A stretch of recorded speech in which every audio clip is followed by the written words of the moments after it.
وَوُجُوهٌ يَوْمَئِذٍ عَلَيْهَا غَبَرَةٌ، بعض ایسے چہرے ہوں گے کہ ان پہ گرد جمی ہوگی، گرد جسے مٹی کے اندر کسی کو منہ رگڑ دو نا اور اٹھاؤ تو بھوت سا لگے. کبھی کبھار آپ جیسے اسکوٹر پہ سفر کریں اور مٹی بہت اڑ رہی ہو تو پھر آئینے میں دیکھ کر ایک دم کچھ ڈر جاتا ہے آدمی، یہ کون ہے؟ نہیں تو میں ہی ہوں. پھر پتہ چلتا ہے میں ہی ہوں. پھر منہ دھوتے ہیں ذرا، پھر وہ ذرا اندر سے نکلتا ہے صاف ستھرا سا چہرہ. تو ایسا اللہ تعالیٰ فرماتا ہے کہ منہ پہ مٹی کی تہیں جمی ہوں گی، ترہقھا قطرہ، ان کے اوپر کالک ملی ہوئی ہوگی، کالک کے پردے چڑھے ہوئے ہوں گے، کالے تہ پہ تہ چڑھی ہوئی ہوگی. اولئک ھم الکفرۃ الفجرہ، کون ہوں گے یہ کافر ہوں گے، بدکار لوگ ہوں گے، یہ ایسے ہوں گے.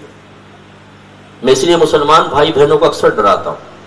دیکھیں انسان بے عمل ہونا لیکن ایمان لے کر دنیا سے چلا جائے انشاءاللہ جنت میں ضرور جائے گا.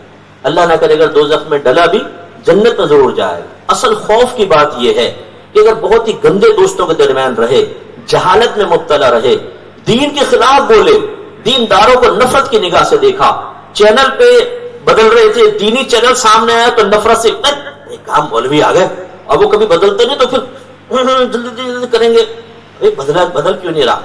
پھر آ جائے گی سامنے ایک مٹکتی ہوئی ہیروئن، کوئی مٹکتا ہوا آدمی، ڈرامے باز جو انٹرٹینمنٹ کر رہے ہیں رمضان کے اندر، وہاں روک دیں.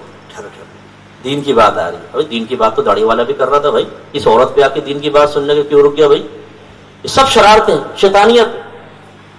تو یہاں پر جو دین کے معاملے میں چہرہ بگڑ رہا ہے اور وہاں پر پھر میدان محشر میں چہرہ خدا نخواستہ خراب ہو کو سوچنا چاہیے. تو اللہ نہ کرے یہ امور جو ہیں یہ ایمان کے زوال کا سبب بن سکتے ہیں. نفرت نہ کریں دین سے، خدا را بے عمل ہیں کہیں گے یار ٹھیک ہے میں عمل نہیں کر رہا ہوں، میں غلطی کر رہا ہوں، اللہ مجھے نیک بنا دے، چلو یہ ایک اچھی روش ہے.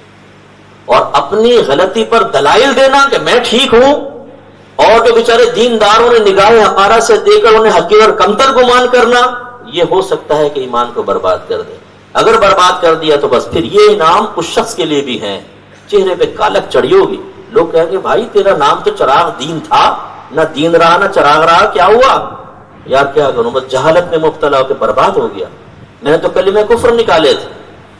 وہ سرپرست جو اپنی بیویوں کو جاہلہ رکھتے ہیں، اچھی طرح سنیں، بعض اوقات بیوی کی زبان سے نکلنے والا ایک جاہلانہ جملہ نکاح کو ختم کر دیتا ہے اور وہ دونوں حرام زندگی گزارتے رہتے ہیں، اور میدان معاشر میں پتہ چلے گا مسلمان کے ساتھ نہیں رہے تھے، آپ ایک کافرے کے ساتھ رہے تھے. کتنی عورتیں ہم نے دیکھی ہیں ذرا کرائسس میں آتی ہیں، اے اللہ تو نے کیا ظلم کر رکھا ہے. اچھا دیکھیں گے کہ اوپر جیسے اللہ تعالیٰ اوپر ہے، یہ تو نے کیا ظلم کر رکھا ہے، ہمارا گھر ہی نظر آیا تھا یہ مصیبتیں ڈالنے کے لیے. اور ایسے وقت میں تو کہتا ہوں کبھی ایسے وقت میں سمجھانے کی کوشش نہ کریں، تھوڑا سا پیچھے ہٹ جائیں. بعض اوقات جو سمجھاتا ہے وہ اور کفر بکنے پر آ جاتا ہے، اور کفر بکتی ہیں الٹا سیدھا.